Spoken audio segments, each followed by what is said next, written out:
Olá, minhas amigas, meus amigos, bem-vindos a mais um episódio do nosso talk show aqui da Rede 98, o nosso Fala Campeão.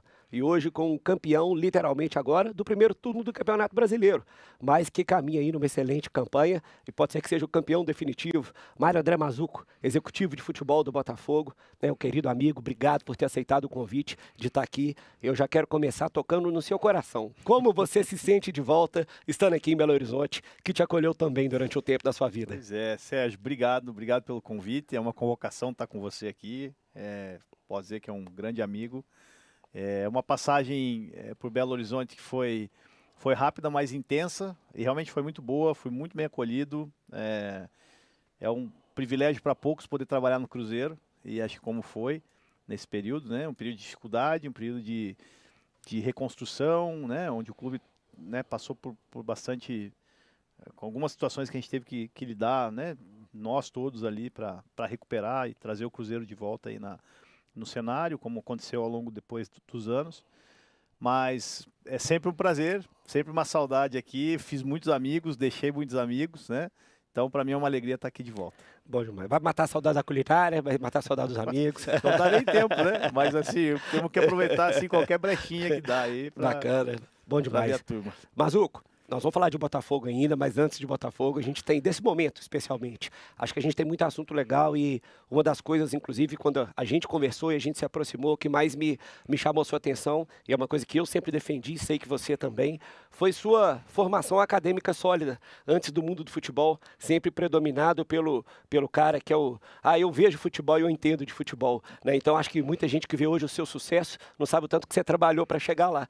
Então, conta para o pessoal como que foi esse seu caminho, essa sua trajetória acadêmica primeiro, antes de ir para essa prática do futebol. Sérgio, minha história, assim, ela é um pouco comum na adolescência, né? Todo menino que queria jogar futebol, então eu sempre gostei de futebol demais. Cheguei a jogar em categoria de base até os 17 anos. Qual posição? Eu era lateral direito. Corria, hein? Porra, tentava, né? Mas aí, assim, sempre gostei, batia bola e tal, mas aí, lógico, né? Naquela época, eu tenho 44 anos já, né? Então, naquela época, já começava a exigência começava a ser maior a partir do sub-17. Hoje é mais precoce ainda, né? E aí, quando começou uma questão mais competitiva, eu acabei não progredindo mesmo. Alguém chegou para mim e falou assim, vai estudar agora, né? Agora é hora de estudar, que é comum. E assim, por que eu falo isso? Porque na minha família não tem ninguém do esporte. Então, foi uma coisa que eu brincava que eu era ovelha negra no bom sentido.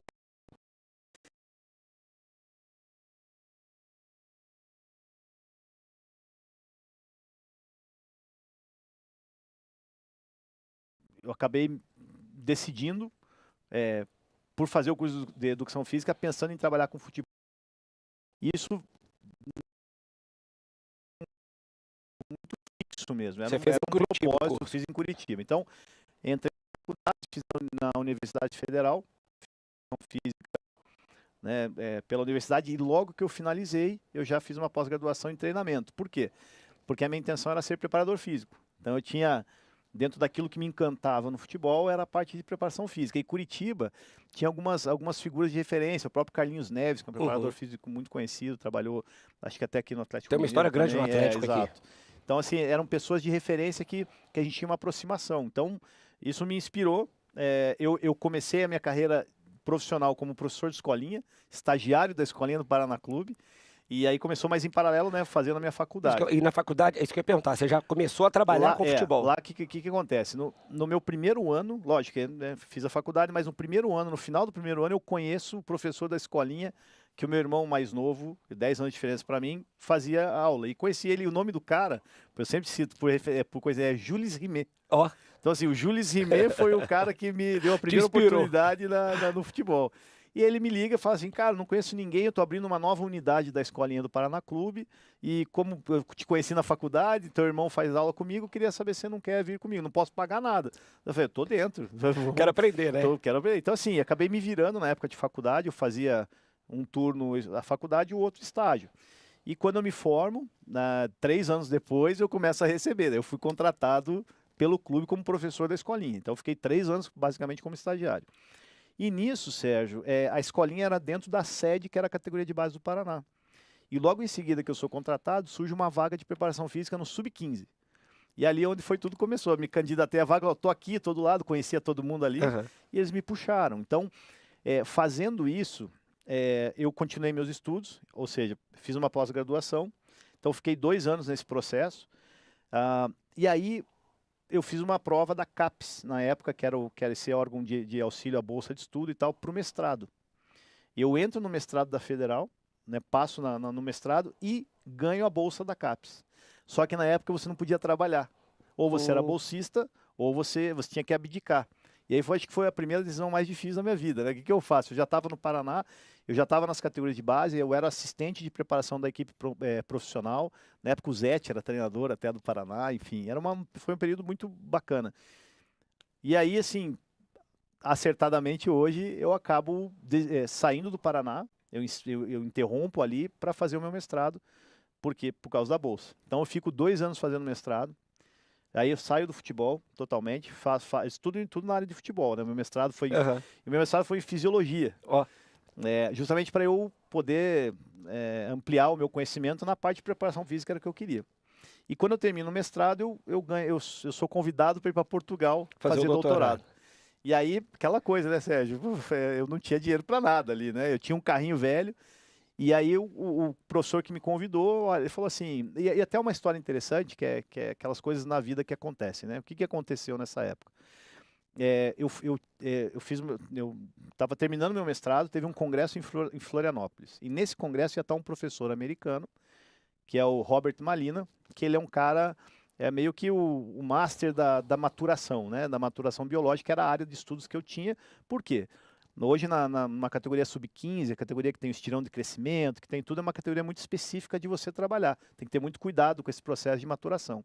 Então, eu estudava muito isso, o meu mestrado foi nessa linha. Qual que era a influência da maturação num processo de evolução física e técnica do menino do sub-15, né? E ia ter um congresso sobre maturação em Floripa. E eu pego e vou, perto de Curitiba, né? E nesse congresso eu conheço esse professor. Professor Robert. Eu falava inglês já. E acaba o congresso, eu chamo ele para um café. Ele é um senhor já, né? Falei, professor, eu queria tomar um café. Ele, você fala inglês e tal, e trocamos ideia, tá bom. Fomos tomar um café. Daí eu apresentei o meu estudo de mestrado para ele. Eu estou fazendo como maturação, por isso que eu vim assistir sua palestra. Daí ele brincou assim e falou, pô, olha, que legal, né? Achar no Brasil um cara que não está trabalhando no futebol agora, que está estudando futebol, que fala inglês e ainda está terminando o mestrado, para mim, me interessa. Difícil. A gente trocou contato. Assim, Sérgio, passou uma semana, recebi o e-mail do Dr. Manuel João Coelho, dizendo que eu estaria convidado, depois de finalizar o mestrado, para fazer um doutorado em Portugal. Foi muito estranho para mim, eu não conhecia ele e tal. E, enfim, eu estava já numa reta final para defender a tese. Daí, quando eu termino, eu ligo para ele, né? Falo, doutor, quero entender melhor e tal. Ele falou, a gente tem uma temática muito similar ao que você está fazendo, ou que você fez no seu mestrado. Aí eu falei assim, tá, mas você não me conhece, né? Como é que você está por que você está me levando para Portugal dessa forma? Venha e... Aí ele falou assim, essa, né, aquela coisa dos ensinamentos da vida. Ele falou assim, vou te contar uma história rápida. Eu quis fazer mestrado uma vez e eu fui convidado por um professor para fazer mestrado nos Estados Unidos. E esse professor era o Robert Malina, que era justamente o professor que eu fui no congresso. Vocês. E ele me levou para os Estados Unidos, ele me deixou morar na casa dele por 1 ano. Eu fiz o meu doutorado lá com ele e eu acho que eu tenho que devolver isso para alguém. O que eu recebi eu queria entregar. Aí te convenceu. Como ele que indicou você para mim, eu tenho o dever de fazer isso contigo. Pô, foi um negócio bacana demais. Vendi um carrinho velho que eu tinha lá e fui para Portugal. Fui morar na casa dele. Fui morar. Fiquei 1 ano lá, morando junto e, enfim, agora, claro, uma amizade familiar, né? E aí eu passei basicamente 2 anos em Portugal. Não e continuou sem mexer com futebol. Continuei fora do futebol. Assim, fora. Todos os projetos que a gente fazia era relacionados, mas não trabalhando no campo. Não. E aí, Sérgio, o que acontece? Passado 2 anos desse processo, eu tomo uma decisão, muito por ele também, de querer que eu ficasse lá, para que eu ficasse em definitivo em Portugal. Que eu terminasse meu doutorado, assumisse na universidade e seguisse minha vida lá, com projeto de futebol, enfim. E eu gostei da ideia. Para mim seria uma questão bacana de vida e tal. Só que aí quando eu volto para o Brasil no final do ano, final de 2007, quando ganha a eleição, uma nova chapa no Coritiba, eu chego em dezembro. Aí meio que para programar com a família que eu estou indo embora, né? Eu vou para lá de definitivo. Eu recebo uma ligação de um membro da diretoria do Coritiba, me convidando para fazer um processo seletivo, porque eles estavam precisando de um coordenador para a categoria de base, que tivesse um viés mais acadêmico, pudesse fazer um novo trabalho. A diretoria tinha acabado de ganhar. Eu falei, rapaz, né? Aí é aquela coisa, o que, que eu faço na minha vida? Eu falei, eu vou lá, Tô aqui mesmo, vou lá, vou né? lá. Aí passei. Quis o destino que você Quis passasse. o destino. E era um cargo de gestão, foi até o brinco, né, pessoal? Como é que você começou na gestão? Foi assim. Foi uma coisa aleatória, mas sim, numa questão de implementar um processo, uma metodologia no clube, que o meu conteúdo futebol e acadêmico me ajudaria nisso, né? Lógico que foi um aprendizado, porque eu tive que aprender muito mais. Passei, gostei da ideia e eu tive que fazer o processo inverso, avisar o meu professor, falei, Manuel, Já estava com o seu vou ter- quartinho pronto já lá na tava casa não, dele. eu já ia morar, já tava vendo até o lugar para morar. Falei, agora não vai dar mais. Ô, Só que ele era do futebol, ele gostava. Então, assim, pô, ele apoiou demais, demais. Se você tá certo, você vai estar começando uma nova. Hoje ele deve estar morrendo de alegria. Não, mas Ver- demais, demais, acompanha. Virou amigo, assim, né? E aí, a única coisa que isso me trouxe, que não foi tão bom, é que eu não finalizei meu doutorado, né? Porque eu precisava ficar mais um ano inteiro lá para defender. E a gente fez tudo, mas eu não finalizei. Então, não consegui até hoje, né? Um dia eu posso até voltar lá e finalizar, mas acabei não concluindo, mas assim, foi o que começou a minha vida, Sérgio. Então, assim, Você legal sai essa do troca. campo para academia, e da academia você volta Volta pro futebol, mas fora do gestão. campo. Fora do campo. Loucura essa, né? Ó, demais. Só que assim, para mim, eu sempre falo, o que me ajuda muito, o que me ajudou muito foi essa experiência mesmo, de campo também. E aí, hoje, na minha gestão em equipe profissional, me ajudou muito o processo de ter ficado 5 anos numa categoria de base. E a categoria de base do Coritiba, na época, era um terreno fértil, né? Porque não tinha nada, assim, era um processo ainda muito rudimentar, as pessoas muito colaborativas lá, mas assim, a gente começou a implementar algo de verdade. E aí foi um trabalho muito legal e culminou com, além de processo de formação, pô, a gente conquistou Dallas Cup, Gradisca na Itália, ganhamos a Taça BH aqui, então foi um momento muito especial para o Curitiba, né, que nunca tinha acontecido antes. Mas foi um resultado de um processo longo, de bons profissionais e tudo. Então, Esse testemunho é muito legal, Mazuco, porque a gente conversa isso muito dentro do futebol, né? Sempre teve aquela noção do cara, esse aí nunca foi da bola, sempre foi da universidade. E Exato, o bom é exato. você conseguir juntar os dois. Foi. E a gente vê uma geração recente de executivos se dando bem, que vem exatamente mais do estudo, né? Hoje nós temos você aí, nós temos o nosso Paulo Brax do Vasco, temos o Sim. Thiago Escuro aí, Sim. né, conseguindo fazer essa transição para o Mônaco maravilhosa, que Sensacional. é fundamental, enquanto hoje nós estamos num meio que nós estamos trazendo treinador de fora, trazendo jogador de fora, a gente exportar diretor de futebol é um Sim. negócio muito bacana. Não, né? abre um caminho imenso. E eu vejo hoje, Sérgio, que nem. Eu sempre saliento muito a questão de algumas habilidades que a gente tem que desenvolver. A questão hoje de falar um idioma, ela é fundamental. Então, você falar o inglês, falar o espanhol, e até o pessoal às vezes tira sarro, mas pô, o cara tá lá com o John Textor porque fala inglês, aquela brincadeira toda do Paulo também. Mas eu vejo assim que hoje o mercado está se tornando um pouquinho mais dinâmico, né? E as SAFs vindo para cá, o próprio Cruzeiro, que já tem uma expansão para outras equipes na Europa, acho que isso está abrindo um mar de oportunidades. A grande questão era assim, né? Tá vindo uma SAF, vem um grupo de investidores aí estrangeiro. Pô, os caras vão ter as pessoas de confiança deles. E no fim a gente acabou ocupando esse espaço. Um gestor brasileiro. Então eu falo por mim, falo pelo Brax. O próprio o Ronaldo aqui também valorizou o Pedro, que é um cara top. Então, assim, a gente acabou ocupando um espaço que até então ninguém sabia se ia ser ocupado por um brasileiro. E acho que isso foi legal, porque mostra que acho que a dinâmica do mercado ela muda. Então, hoje, por exemplo,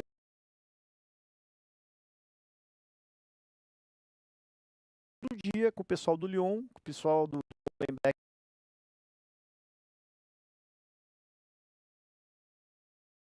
que são os colegas de trabalho.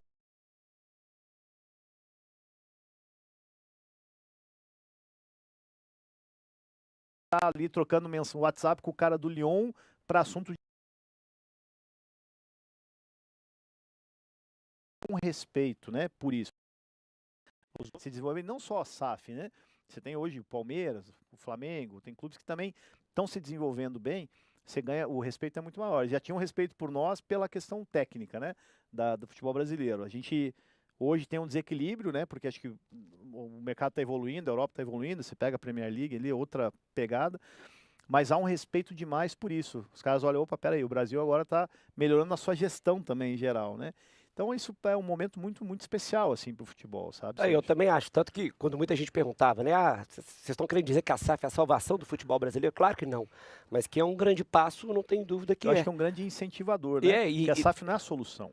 Exato. A SAF é um modelo de gestão que está sendo implementada que ajuda o quê? Ajuda os clubes que eram amadores a se profissionalizarem. E até porque eu acho que Vasco, Botafogo e Cruzeiro foram pioneiros em passar por isso. Eu lembro que quando a gente fez a transação do Cruzeiro no começo, o time começava a jogar mal, lá, o que a SAF vai dar? Isso, e aliando uma coisa a outra. Quando, na verdade, daqui a pouco vai ser igual a Premier League, a Bundesliga, que você vai ter 20 times na Série A que vão ser SAF e 4 vão cair. Então é um modelo que é ruim? Não. Esses 4 tiveram algum percalço de gestão e aí você no tem meio a questão aí, esportiva.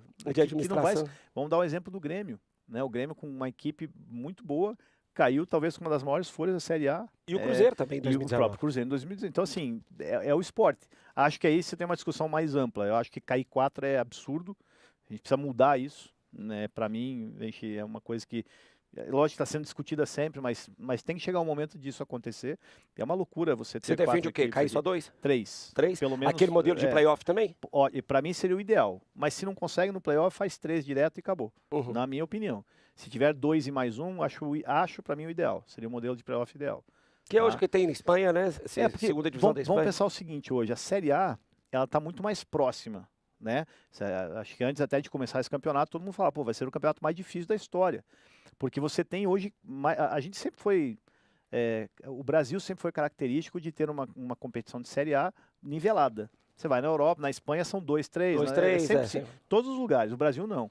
E acho que a gente está agora mais ainda nivelado, né? Hoje você vê um bloco aí de 12 equipes muito próximas ali, né?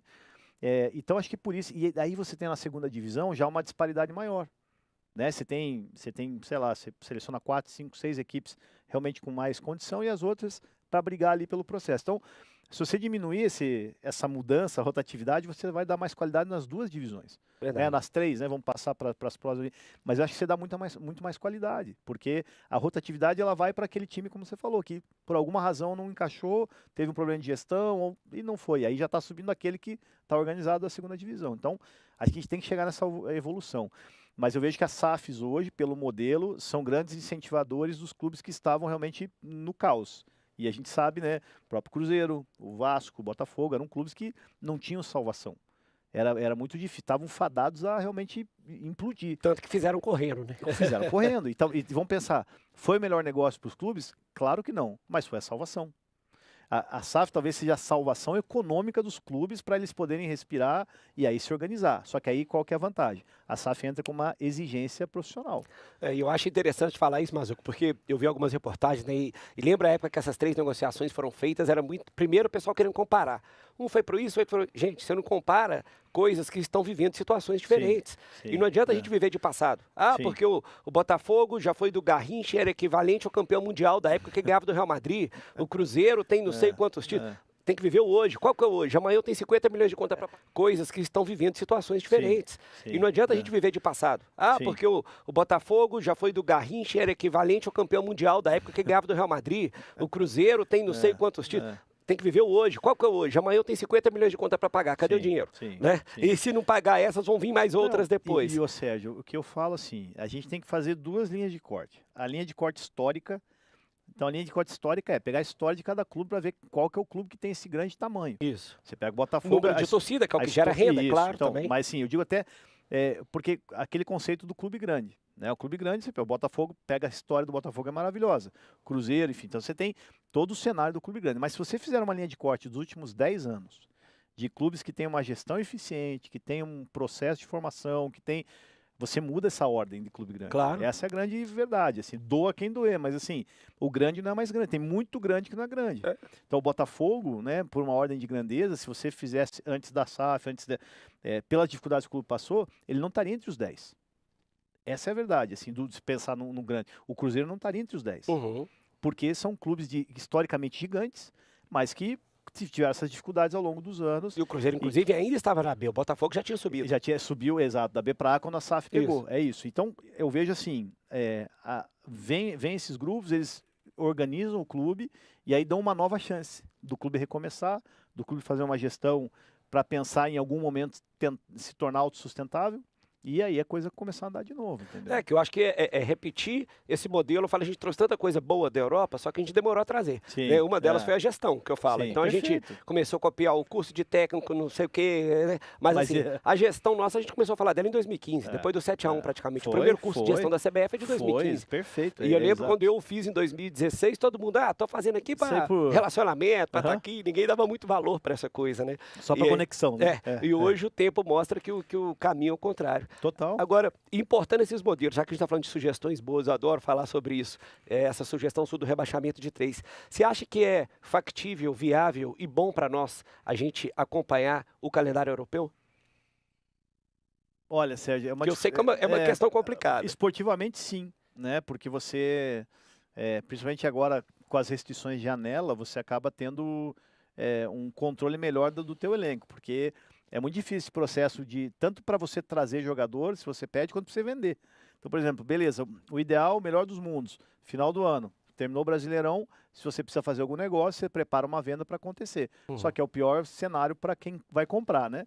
E o contrário acontece no meio do ano. Então, eu acho uma situação difícil e ela também entra naquela questão, vamos lá, até social, né? Do inverno e verão, do calendário escolar. Uma vez um amigo falou isso comigo. Falou, como é que você explica para o jogador que quando o filho dele está de férias, ele está jogando? É isso. Então, eu acho que você não pode ser uma coisa só, uma coisa única. O futebol mudou o calendário. Porque acho que vai implicar, Sérgio, na vida de todo mundo. Então é muito ruim mesmo, assim. Porque aí implica na escola, o cara vai ter as férias do campeonato no inverno, quando o filho tem 2 semanas ali. Então, assim, enfim, é um processo que a gente não pode pensar só no futebol. Se a gente for pensar só no futebol, perfeito, seria ideal, não tenha dúvida. Muda, inverte para negócio, seria perfeito. Mas existem reflexos muito maiores. O futebol não pode dissociar da nossa vida, né? É verdade. Então, e a gente mora aqui, né? É isso. Então, acho que é uma discussão difícil, acho de improvável solução, mas eu te falo, isolando o futebol seria o ideal. Considerando o resto, eu acho que não faz sentido, não. E agora também, já que a gente está falando desses assuntos gerais, a gente vendo que o dinheiro pode vir mais, você mesmo tem um investidor que tem uma capacidade financeira boa, né? Mas como que você vê a falta ainda do fair play financeiro aqui? Né? Como que você enxerga? E acho que isso aí é uma coisa que falta pouco para implementar, basta ter mais vontade, né? Já existe regramento disso fora e acho que ele pode ser muito importante para o nosso crescimento. Sérgio, né? eu acho fundamental. Acho que é o próximo caminho, né? Então, a gente teve um primeiro caminho agora de reorganização de gestão, com a vinda das SAFs, enfim, desses modelos. Então, os clubes estão mais conscientes. Tanto é que todos os clubes que mudaram para esse modelo, eles têm essa exigência da gestão da governança ser eficiente, né? Então, eles já estão se preparando para isso, para chegar no momento que, uma vez implementado, os clubes têm que cumprir. Acho que sim, é fundamental, até para você também não ter disparidade, porque o dinheiro está entrando, né? Então, acho que é um todo, do clube realmente entender a sua capacidade, fazer uma gestão eficiente naquela capacidade e você ter um equilíbrio naquilo que pode. Mas o legal que está aqui, que a gente está vendo esse movimento, né, Mazzuco, é que todo mundo esperava que talvez, eles não queriam investidores como a gente está vendo, investidor no sentido de parceria de gestão e crescimento do clube. Muita gente achou que ia vir o financiador do futebol europeu. Toma aí 200 milhões de euros e compra. né? E foi um movimento que não aconteceu no Brasil de clube nenhum, nem com o Bahia, que foi comprado pelo Manchester City. Exatamente. O que eu acho que é muito positivo para nós. Né? Não, mas porque se o cara botasse só o dinheiro, ia acontecer como aconteceu durante todos os anos. É aquele movimento lá da década de 90, né? Isso.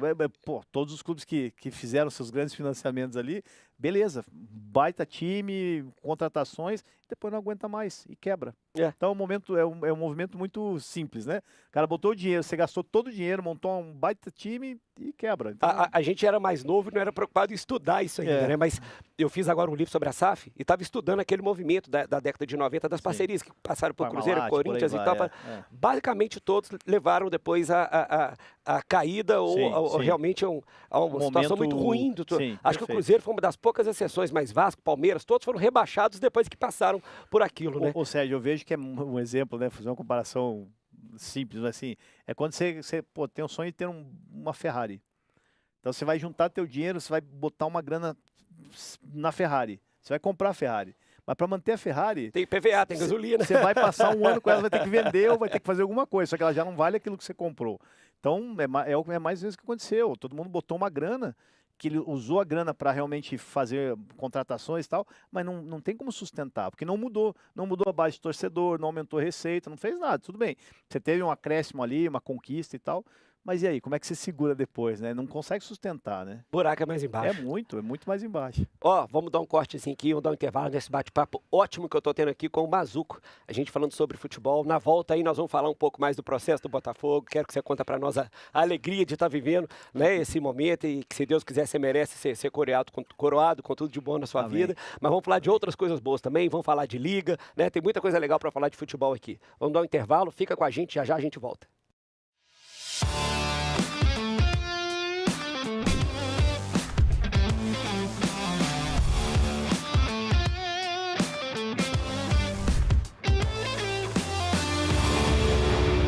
Estamos de volta com o nosso Fala Campeão, o talk show aqui da Rede 98, hoje com o nosso Mário André Mazuco, executivo de futebol do Botafogo, dando todas aí, contando a sua história, né, e dando aí as suas opiniões e reflexões sobre as melhoras para o futebol brasileiro. Então vamos pegar o gancho disso aí que a gente estava falando, Mazuco, e do momento atual. Não quero entrar no caso concreto, que eu sei que esse negócio de clube está cada um indo para um lado, para o outro. Sim. Sua visão sobre a importância da Liga. A Liga vai ser importante para o futebol brasileiro, porque vai arrecadar mais só em questão de organização. A gente sabe que no mundo inteiro é assim. Como que você, que é um cara que estuda o assunto, está num clube que tem outros clubes lá fora, Sim. qual que é a sua visão sobre isso, a importância que a Liga pode ter para a evolução do futebol brasileiro? Sérgio, eu acho assim, a Liga, ela para mim, o princípio básico, ela é permitir um controle maior dos clubes, no seu próprio produto, né? Eu acho que a partir do momento que os clubes se juntam, e talvez esse é o grande desafio do Brasil, ter realmente uma unanimidade ali, dos clubes entenderem que pode ser algo democrático, mas privilegiando cada um dentro das suas características, eu acho que a gente vai ter um controle maior, e tendo um controle maior, você vai ter uma obrigação maior de oferecer um bom produto, né? E isso vai te trazer mais receitas, né? Então, para mim não é só o fato de que criar a liga você vai ter um baita contrato. Acho que é muito mais dos clubes também. Acho que isso vem ao encontro daquilo que está acontecendo no modelo de gestão dos clubes. Vai te dar mais responsabilidade de fazer a coisa correta. E acho que a liga precisa, porque ela te permite também flutuar melhor no nosso calendário, que é um calendário ainda muito difícil. As pessoas têm preocupações com os demais clubes, né, dos clubes menores e tal. Para mim, assim, isso vai até facilitar, vai poder gerir um calendário melhor até para esses clubes menores, né? Então, eu vejo com ótimos olhos, acho que é um caminho sem volta, acho que a gente precisa fazer, mas ainda o desafio nosso aqui no Brasil, na minha ótica, é que os clubes entendam isso como um todo, né? Os clubes precisam entender que juntos serão mais fortes e que não vai deixar de privilegiar ou de... não vai acontecer. Eu cheguei a participar de poucas reuniões sobre isso, eu participei, mas eu via realmente isso, muitas individualidades. Exato. E menos coletividade. Quando isso eu acho que é o que a gente quer promover, né? Quando a gente vai falar de indústria do esporte em geral, particularmente eu sempre Sim. cito as ligas norte-americanas que eu adoro, porque eles estimulam a competitividade. Não tenha dúvida. Quanto mais Não vai dinheiro mudar, tiver na né, mão de isso. mais pessoas, mais a competição chama atenção. E mais dinheiro vem de qualquer forma. E você tem mecanismos, né, que vão, né, que tem clubes que têm um poderio maior, que tem algo mais para oferecer, clubes de maior torcida, né? Você tem mecanismos que isso também vão tornar justo o negócio. Então, eu acho assim que o caminho é bom, acho que a gente teve uma evolução no último ano gigantesca na questão das discussões e tal. Acho que é um caminho agora que está indo, e para mim vai nos permitir controlar mais o produto, né? Falando como indústria de futebol, vai controlar mais o produto, dar mais qualidade para quem compra e consome o produto, e a gente também vai conseguir refinar as nossas dificuldades como gestão de clube, como calendário, competição, enfim. E que é tudo, né, Mazuco? Porque eu falo assim, tô programando ir para os Estados Unidos em janeiro. Eu compro um jogo lá para levar meu filho para ver um jogo da NFL na segunda-feira, 8 horas da noite. A gente sabe que pode acontecer o que acontecer, que o jogo é segunda-feira, 8 horas da noite. E aqui eu falo que às vezes as pessoas perguntam, quero ir um dia no Mineirão, quando vai ser o próximo jogo? Tem que esperar soltar o calendário. A gente vai soltando de 6 em 6, 7 em 7 rodadas, 5 né? em 5, né? Não é nenhuma crítica, assim, mas não pode acontecer isso. Com todo respeito, assim, No exemplo pessoal, eu tenho um evento importantíssimo dia 4 de setembro. E eu não consigo saber, dia 4, por mais que seja uma segunda-feira, pode ter um jogo na segunda-feira, eu não consigo saber isso. Só que eu estou falando de menos de um mês. Então você não pode se programar dessa forma, assim, né? Então, envolve muita coisa, né, Eu acho que eu vou lá, fui convidado. eu tô sabendo, mesmo você vai para esse evento. E é importantíssimo, nós temos que ir para esse evento.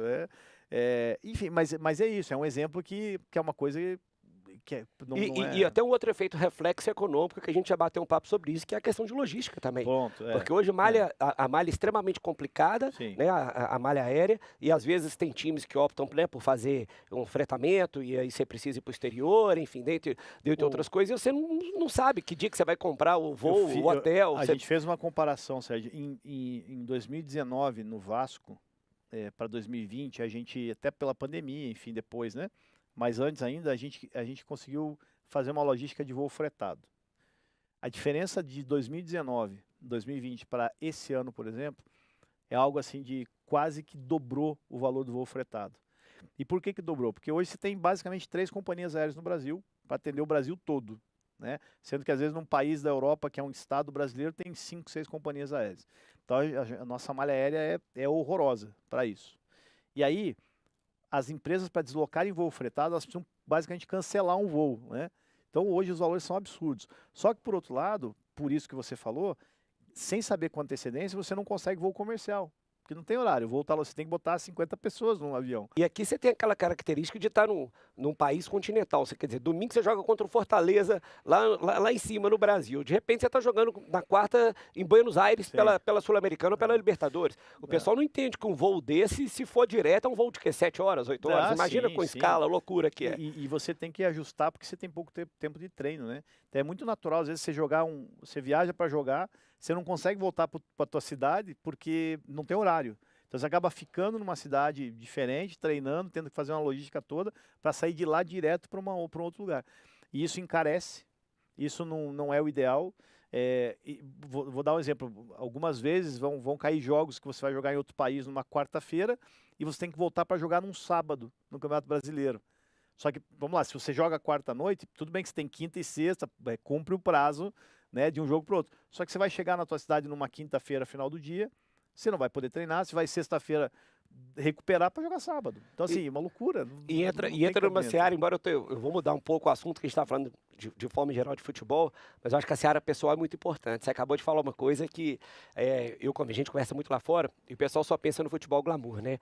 Não, é salário alto, é só mordomia, só hotel 5 estrelas e tá tudo bem. Mas não pensa nesses detalhes, né? Você acabou de falar uma coisa que a gente sempre chamou atenção. Às vezes você fica 10 dias fora de casa direto, né, no meio de uma temporada. Mas é obrigado porque é o exercício da profissão. Eu sei que mas dificilmente você vai ter profissões que exigem isso, que você frequentemente fique fora de casa, né? Então, assim, eu acho legal dizer. E segundo, esse salário alto, entre aspas, você conta nos dedos, né? Pouca gente sabe. Eu me lembro de um estudo recente da CBF, que, salvo engano, 1% dos jogadores do Brasil ganham mais de 5 mil reais. 5 mil, não estou falando 100 mil, não. Né? Então, acho que isso é legal você contar um pouco para quem vê na televisão, acha que só tem aquele glamour ali, esquece do que tem por trás. Né? Você que tem um filho pequeno dentro de casa e às vezes você, nessa loucura aí, você pega dentro de um mês e fala, pô, quantos dias eu dormi em casa com meu filho, né? Ou seja, isso é uma conversa que poucas pessoas realmente entendem, né? E você vivencia isso. Primeiro, a questão de valor do futebol, né? É realmente acima de 1% mesmo que tem uma condição. E mesmo esse 1% tenha uma condição, é um cara que vai trabalhar no máximo 15 anos na vida dele. Tudo bem que em 15 anos o cara que está nesse 1% aí, ele vai poder programar a vida dele, está tudo tranquilo. Só que é 1%, né? Então, vamos pensar hoje no Brasil, dos 20 clubes da Série A, metade dos clubes, 60% dos clubes, tem uma condição de dar um salário realmente importante, assim, né? Que fuja da média. Então, estamos falando aqui do Brasil só, então todo o restante, Série B, Série C, Série D, todos os outros clubes do Brasil não entram nessa realidade. Então é uma diferença grande. A questão nossa do tempo, um exemplo que eu sempre falo, quando que é a folga nossa no futebol? Porque a gente trabalha, vamos lá, domingo a domingo, certo? É treino e jogo. Mas, eventualmente, você tem uma folga. Quando que é essa folga? As férias em dezembro. Isso é a folga geral, a folga grande, a férias, beleza. Mas pro gestor não é férias, né? Não é férias. É isso que eu falo, a gente para o campeonato e fala, pô, agora eu descansar. Você não Não, descansa. você vai contratar. Você vai contratar, tem que fazer a gestão do clube, porque 30 dias você está apresentando de novo. Então, a vida do gestor ela é mais puxada ainda. Mas digo da folga, por exemplo, você vai jogar num domingo, Segunda. e aí você vai dar uma folga segunda-feira. O que você faz numa segunda-feira? Teu filho está na escola, tua esposa se trabalha, está trabalhando, então a folga é tua, pra você acordar mais tarde, talvez. Então, assim, você não tem esse tempo. E mesmo assim tem pepino no telefone, então o problema telefone no CT. não tem folga, né? Você não pode desligar.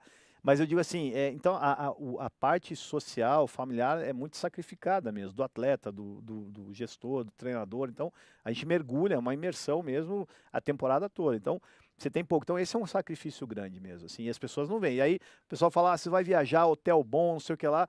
Se você perguntar para todo mundo, vamos para a Argentina jogar. Buenos Aires. Quem que conheceu Buenos Aires alguma coisa? Você conheceu o hotel. Fala, você conheceu Buenos Aires? Conheci o hotel, top. E mal a culinária, porque tem que comer aquela comida regradinha também, não é culinária. Pô, mas comeu pelo menos aquilo lá? Não comeu arroz e feijão de sempre que é ali, né? Então é isso, mas é uma questão que a gente fala de alta performance, você tem que realmente cuidar com tudo. Tem poucos momentos que você consegue, né, de lazer. E o lazer familiar é um lazer de final de semana quando você, né, quem tem filho, que ele não está na escola e tal, e você não aproveita. Férias de julho da escola. Que ninguém aproveita o filho das férias de julho da escola. E no final do ano aquilo, você vai tirar, é o que a gente faz, a gente tira lá uma semaninha para viajar com a família, alguma coisa assim, com o telefone ligado o tempo todo, que é o terror das esposas, né? O terror das esposas é o celular do gestor de futebol.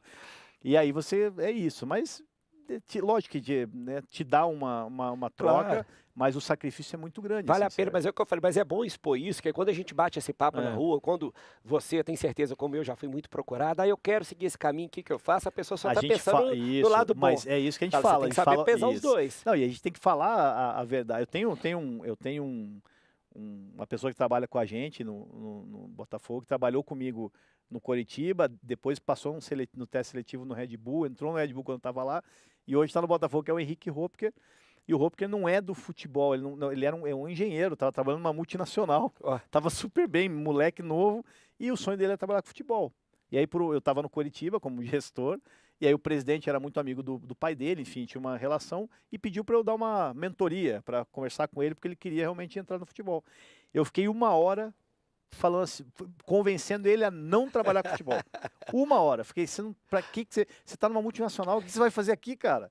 Eu fiquei 1 hora para assim, rasgando, falando o lado complicado do futebol, que é a verdade, para ele desistir. E ele não desistiu, ele ficou, insistiu. E olha que você está falando do lado complicado, mas tranquilo, porque tem aquele lado complicado também de quando vai para a sua vida pessoal, invasão, agressão física, uma coisa que no Brasil existe ainda, né? Então, Sérgio, recentemente eu vivi isso no Cruzeiro, Botafogo teve recente, Vasco, Santos. É um negócio que tem que começar a ter mais punição em cima disso. Eu acho até porque, para mim, o que mais incomoda não é nem o pouco tempo de lazer, é a tua limitação de acordo com o momento. Porque se o momento é ruim, dependendo do clube que você está, a cidade que você está, você não consegue sair com a tua família para ir num restaurante. Você perde o jogo domingo, você não pode jantar com a sua mulher na segunda. Não vai jantar, exatamente. Nós vamos falar que você está comemorando a derrota, E aí que eu digo assim, às vezes aquela folga que a gente tem de um dia, é uma folga que ela não existe, porque você perdeu um jogo. Então isso, e está muito, muito, muito presente isso com rede social, mas eu concordo, Sérgio, a gente tem que tentar pensar em algumas punições, né? O ano passado a gente teve invasão, a gente está vendo vários episódios em vários lugares, assim. Tudo bem que é um esporte, mas a gente não pode ser obrigado a ganhar sempre, porque se você perder, é o terror na tua vida. Isso não pode acontecer. E desestimula, para o futebol é ruim, porque isso hoje... Infelizmente, é uma realidade mais ligada ao Brasil. Se num dado momento você tinha invasão de campo na Europa e tal, isso aí foi acabando. Então vai desestimulando esse movimento que a gente quer de trazer gente de fora, de vir mais dinheiro. Não combina, né? Que a gente falou, como é que um patrocinador vai pôr dinheiro num campeonato que a hora que acaba o jogo a torcida vai lá, invade, ameaça, quebra carro. É um produto que não fica bom, né, pro cara. Eu lembro assim que eu estava no Coritiba e aí a gente tinha um baita patrocinador para trazer pro clube, ia dar uma folga bacana, fechando todo o contrato, e o cara fala assim, mas peraí, esse ano tá brigando para cair, né? Depois, a gente analisou internamente, acho que a gente não vai prosseguir, por quê? Porque o time está com risco de queda e no final do ano tem eleição. Então como é que eu vou botar um patrocínio se eu não sei nem se o presidente vai ser o mesmo, né? Aí, mas era assim, uma coisa que estava certa. Foi uma frustração para nós, assim, porque não é um produto seguro mesmo, Ué. assim, Sérgio. E aqui também, né? Você pode investir e esportivamente pode não dar certo. E aí você tem toda essa reação que é específica aqui. A gente passou pelo Luiz Castro, né, nosso treinador português do Botafogo, hoje é o Bruno Lage, mas assim, o que mais chamou a atenção deles foi isso. Até uma história engraçada que a gente foi para um jogo com o Luiz Castro na época e um torcedor atrás do banco dele começou a xingar. Ei, Luiz, vai para aquele lugar! E xingando, xingando. Aí, o Luiz volta pro vestiário, indignado, e fala assim: pô, nenhuma vez, nenhum momento na minha vida me xingaram, me mandaram para aquele lugar. Nunca fui xingado na minha vida. Que desrespeito é esse? O que está acontecendo aqui? Fala, Luiz, bem-vindo. É isso, vai acontecer mais. Como aconteceu. Mas é triste a gente ter que acostumar com essa Sérgio, realidade, né? é isso. Acho que tudo tem seu... Mas aí é cultural. Eu falo que no Brasil, quando a gente vai falar disso, eu falo que aqui a gente tem um PPP do futebol, que é política, paixão e palpite. Política, que você já falou aí, que é complicadíssimo. Paixão, ela vai existir de qualquer jeito, mas o palpite aqui é engraçado demais. Eu lembro o primeiro curso que eu fiz de futebol na Universidade do Futebol, em 2015, tinha um vídeo que era um mano no Flamengo ainda. Ele ficava um torcedor atrás falando na cabeça, aí no final a reportagem foi no torcedor. Olha, nós estamos vendo você falar com o mano ali, você acha, né, que você tem mesmo que dá palpite, que ele tem que te ouvir? Pô, claro, que é Mengão, eu tô aqui no estádio direto e tal, o mano chegou agora aqui, ele tem que me ouvir. É o futebol que todo mundo é treinador, todo mundo sabe, não tem jeito, assim, é cultural. Eu acho que, mais uma vez, não tem problema o momento bom, o momento ruim, mas tem que ter limite. A crítica não tem problema. A gente não tem limite hoje. Na hora que o cara vai pra porta da sua casa, quebra seu carro, enfim, ameaça a sua família e já muda o patamar. Não Isso pode chegar nesse ponto. Isso aí o pessoal tem que estar de olho, acho que é importante mesmo. Proibir de entrar em campo, enfim, dúvida. fora as medidas criminais. Eu acho até uma evolução, e a gente vai fazendo no Botafogo, é a questão de reconhecimento facial. O Atlético Paranaense já faz isso, já está evoluindo no Brasil. Acho que isso vai facilitar. Acho que o Aliança faz também, o Palmeiras. O Palmeiras está fazendo. Então isso vai facilitar por quê? Porque o cara vai ser reconhecido, o cara vai ter vai estar com toda a ficha corrida ali e você tem uma forma de coibir um pouquinho mais. Então o cara vai ter que entender que ele está indo lá para um ambiente cultural que tem também, regra. eu acho que o resto da torcida tem que entender que esses caras não são torcedores. Então a própria torcida deveria repelir isso. Deveria não dar audiência, não dar ibope para quem pratica esse tipo de coisa. Porque tá depondo contra o seu time. É isso que eu falei. Amanhã deixa de vir um reforço, deixa de vir um patrocínio. O cara vai olhar ali. Mas a invasão do CT no Botafogo nos prejudicou no período de janela, que foi bem na janela. E a gente teve uma outra situação que não aconteceu, porque a imagem desgastou, né, da questão disso. E o que eu falo assim, não tem essa... Eu lembro que a primeira pergunta que fizeram, até fui no programa, e acho que do Rizek, e ele faz uma pergunta assim, você é contra a torcida organizada? Eu falei, não. De jeito nenhum. De jeito algum. A torcida é a alma do negócio. Eu sou contra bandido infiltrado. Isso aí. Então, se o cara é bandido, ele tem que pagar o preço como bandido. Porque eu posso ser presidente de qualquer coisa. Você pode ser presidente do Cruzeiro, eu posso ser o diretor executivo. Se eu cometer um crime, eu tenho que ser punido por um crime. Claro. Invadir é crime, é muita coisa. Então, assim, a pessoa não é porque ela é torcida organizada. Ela é um cidadão, faz parte de uma torcida organizada que é bacana demais. Se ele cometer um crime, então eu sou contra crime. Se o cara fez algo errado, ele tem que ser punido. E aí é um problema no Brasil, que parece que o que é relacionado ao futebol tem, vamos relevar, tá tudo certo. Pô, não pode, cara. É isso que eu falo, mas é o cultural. A gente não pode aceitar uma hora de falar que é normal. Não, é exato. O crime não pode ser assim, normal. Né? Aqui é assim, mas não aqui pode funciona ser assim. desse jeito. Não pode. Porque o futebol aqui é bom, Sérgio, as coisas estão caminhando bem. Acho que os clubes, o futebol brasileiro é bonito demais. Essa é a grande verdade. Assim. Acho que a gente precisa só dar aquela pitadinha de profissionalismo. Então agora vamos voltar e falar de coisa boa. O momento que está vivendo agora, mas eu sei que teve uma experiência de Red Bull, de Vasco, Cruzeiro, Santos e Botafogo. Talvez esse seja o seu melhor momento desportivo que você está vivendo. Conta para nós aí como é que tem sido isso, como é que foi essa montagem. Eu sei que também que já está colocando como o maior descobridor de atacante do Brasil. Porque quem trouxe o Cano para o Vasco foi você e você que trouxe o Tiquinho agora. Conta essa mágica, eu quero entender essa mágica. Foi um bom trabalho, foi de várias mãos, assim, foi um bom trabalho. Sérgio, assim, eu vou dar um exemplo, e eu não estou falando por mim, mas é um exemplo da minha carreira, assim, que é engraçado, né? O que é o sucesso no futebol? Sucesso no futebol é você ganhar. Esse é o que significa o sucesso para as pessoas, é ganhar. Foi campeão e tal. Então tudo que você não ganhou, que não foi campeão, é insucesso. E eu lembro que... Ou seja, nós temos 19 fracassados por ano. Exato, por ano. E tem um outro detalhe. Qual que é o objetivo do clube que você tá? E eu lembro, Sérgio, por isso que eu digo assim, eu sou muito grato a você. A gente ficou 1 hora no telefone no dia que a gente decidiu sair do Vasco com a chapa do Campelo. A gente se falou por telefone, a gente não se conhecia. E foi uma conversa maravilhosa porque foi muito transparente. Ó, o Cruzeiro é isso, eu quero que você me ajude, a gente vai, né? Por que eu tô falando isso? Foi muito engraçado quando eu fui pro Santos. E aí depois de toda aquela questão, daí teve uma das pessoas que me entrevistou quando o processo já tinha corrido. Um cara que não era do futebol, mas era da gestão do clube, um cara muito renomado. E aí ele fala assim: Mazuco, a única coisa, eu não sou do futebol, mas a única coisa que me chama atenção é que o teu currículo não me encanta. Porque você passou por alguns clubes aqui, mas não tem título, né, de relevância.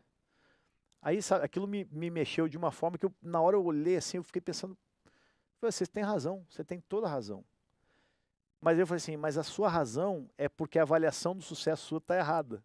Eu falei exatamente por isso. Eu falei para ele assim, a sua avaliação de sucesso está errada, com todo o respeito. Eu falei, por que está errada? Eu falei, você sabe qual era o propósito de cada clube que eu trabalhei? Sim. Ele falou, não. Então, eu vou te falar cada um. O que aconteceu no Coritiba. Então, assim, eu falava, no Coritiba 2014, 2015, foi a minha primeira experiência na gestão profissional. O propósito era único, não cair.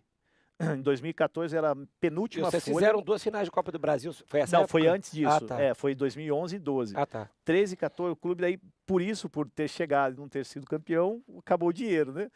Então, 14 e 15, que foi o ano que eu fiquei à frente, o objetivo só era não cair, por quê? Porque era a penúltima folha da Série A.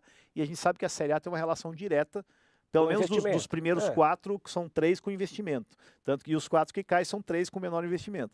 Então, o presidente tinha sido muito sincero, que era o presidente em 14 e um outro em 15, e o objetivo era o mesmo, não cair.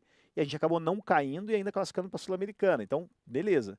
Red Bull era um clube que não tinha sede na época, né? Então, o objetivo era fazer um bom Paulistão e tentar a vaga na Série D. E a gente fez. Fomos para as quartas de final. O Roger, na época, atacante artilheiro do Paulistão. Pegamos a vaga na Série D. E aí, né? Daí, em resumo, o Vasco era a mesma coisa, né? Eu chego no Vasco em 2019, o Vasco estava em último. Já começando o brasileiro, estava na 4ª rodada ou 5ª rodada com o Luxemburgo, e o Luxemburgo também tinha chegado, aquela coisa, mobilizar para não cair. 4, 5 meses de salário atrasado, e foi assim, 2019, 2020. E aqui também. E aí o Cruzeiro foi a mesma coisa, e o Santos não tinha questão financeira, mas era um clube assim, olha, a gente não tem mais o que mexer, não dá para contratar, não dá para fazer isso, a gente precisa só manter. Mas o Santos daí era uma crise interna sem fim, que é o que a gente observa, né? Apesar do presidente do Rueda que está lá tentando fazer tudo para organizar, mas o clube já vem de um problema assim de muito longo. Então, resumindo assim, eu falei, a medida do sucesso, assim, eu no que foi proposto, né? Alcançou. A gente cumpriu, né? Agora, se você falar assim para o Santos, eu quero que o Santos seja campeão. E aí vem o Botafogo, né? O Botafogo da SAF, isso que foi legal, Sérgio. Eu acho que o grande detalhe é a autonomia de trabalho, a gente realmente ter decisões estritamente profissionais. Então a decisão hoje do futebol passa por mim e pelo John. Então o futebol é isso, né? Não tem mais ninguém se metendo na decisão. Lógico que tudo é ponderado. Tem o corporativo, que é o Tyro, o CEO, passa pela questão financeira, enfim. Mas assim, a decisão ela é muito simples e é uma decisão técnica. E uma coisa que a gente consegue fazer, porque aí a gente tem um dono que banca as decisões, é falar sempre a verdade naquilo que mesmo que o torcedor não queira ouvir aquilo. E o ano passado a gente começa um processo de organização do clube, e o clube assim, não tinha absolutamente nada mesmo. Eu sempre falo que o clube sobe para a Série A por causa das pessoas, o Durcésio, o presidente, o pessoal, foi na raça mesmo, porque não tinha nem campo para treinar. Aí chega num outro momento, vem o Luiz, que é um treinador já mais, ele falou, eu quero minha estrutura, eu quero o campo, e era um caminho. Então a gente passa o ano passado inteiro construindo o clube. E com aquela mensagem, pessoal, esse ano é para não cair. E que se a gente conseguir uma vaga na Sul-Americana, tá tudo ótimo. Então a gente passou sempre a mensagem. E a torcida, pô, que é isso? Estão botando dinheiro, como título, é que é? Falei, esse ano é para não cair. Todo mundo, o John passou essa mensagem, eu passei essa mensagem, o Luiz passou essa mensagem. Então a torcida entendeu. Chegou um momento, mesmo que teve daí toda a confusão da invasão, enfim, mas depois disso, a torcida falou, temos que entender os caras ali. E aí vira o ano, a gente acaba daí na última rodada ainda brigando por Libertadores. Então assim, cumprimos, não caímos, classificamos Sul-Americana. Esse ano, Sérgio, o objetivo era claro, pessoal, esse ano nós queremos brigar pela Libertadores. Né? Então, o objetivo não mudou.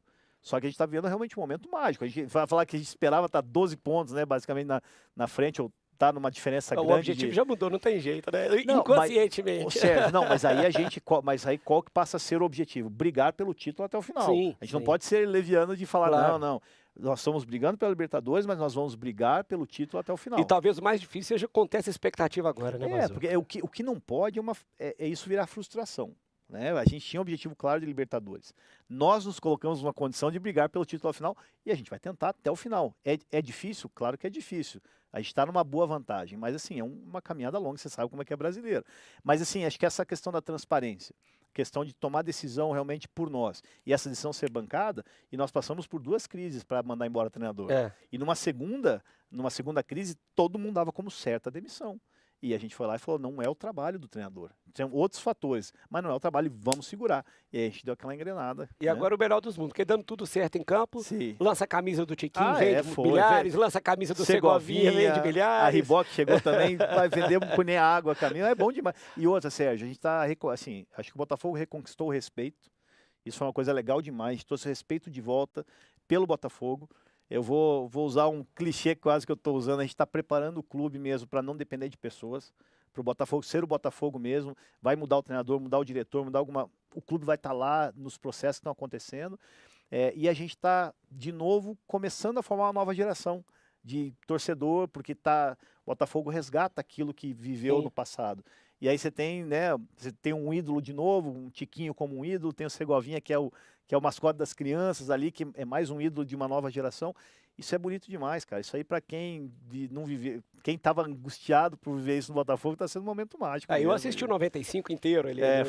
Foi mesmo. Então, assim, a gente está vivendo algo diferente e que isso vai trazer, Sérgio, um brilho de novo para o clube, novos torcedores, uma esperança de que o clube está de novo entrando num cenário de brigar por algo e sustentável. Legal. Não está sendo uma ação pontual, está sendo uma ação que a gente está fazendo hoje para que ela perpetue aí pelos próximos anos de gestão do clube.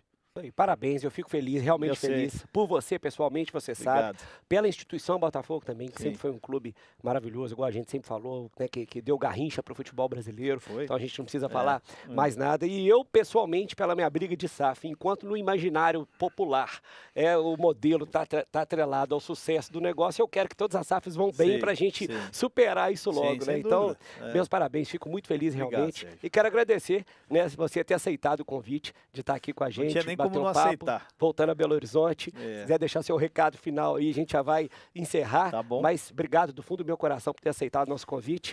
Campeão do primeiro turno, e quem sabe você fala campeão, você vai ser campeão no fim do ano. Você merece tudo de bom na sua vida. Quem colhe o bem, quem planta o bem, colhe o bem. Vai acontecer isso com você. Eu te agradeço mesmo, eu te falei assim, eu tenho uma gratidão muito grande para você. Eu acho que o nosso momento aqui foi bem legal, num momento de muita dificuldade. Você foi um cara que passou por muita coisa aqui, muitas coisas que as pessoas não entendiam, mas que eram necessárias, e você conseguiu entregar um clube para um outro momento, né? Porque a dificuldade toda que eu senti na pele no Cruzeiro e que a gente juntos tentava, era muito difícil, era um momento muito... E você teve a coragem de assumir o clube nesse momento, né? E acabou passando. Então, assim, eu sou grato a você pessoalmente, profissionalmente, porque é uma honra, um privilégio poder ter trabalhado no Cruzeiro, assim, um clube maravilhoso. Fui muito feliz aqui mesmo. Foram momentos que foi um crescimento muito grande para mim também. E um convite para estar do teu lado aqui, sempre é uma convocação, como eu falei. Obrigado pela participação, obrigado porque eu sei que a tua torcida é verdadeira, pela amizade que nós temos, pelo que a gente criou. E assim, o recado que eu dou é que acho que o futebol brasileiro possa realmente viver um novo momento. Que os clubes aqui, o futebol, como eu falei, o futebol brasileiro é muito bonito. Cruzeiro, Botafogo, Vasco, enfim, os clubes aqui tradicionais. E eu acho que o momento nosso do Botafogo é um exemplo para o torcedor do Botafogo, um exemplo para nós profissionais, de ser um clube que hoje consegue imaginar poder brigar por algo grande como sempre brigou. E para nós é um orgulho profissional por estar fazendo parte disso. Então, eu espero que a gente volte a falar aqui só de coisas boas do futebol brasileiro, que tem essa evolução, que tem essas mudanças que a gente discutiu aqui, que tenham coisas boas, porque a gente está envolvido nessa indústria maravilhosa e a gente quer que ela cresça cada vez mais. Sendo campeão, ele vai trazer o troféu aqui para o Não nosso tenha Fala dúvida, Campeão não tenha no fim dúvida. do ano. Deus quiser. Obrigado, Mazuco. Obrigado, Pessoal, Sérgio. obrigado mais uma vez por estarem acompanhando a gente. Sexta que vem estamos de volta às 21 horas aqui nesse novo talk show da Rede 98. Um abraço para todos vocês, um ótimo fim de semana. Obrigado.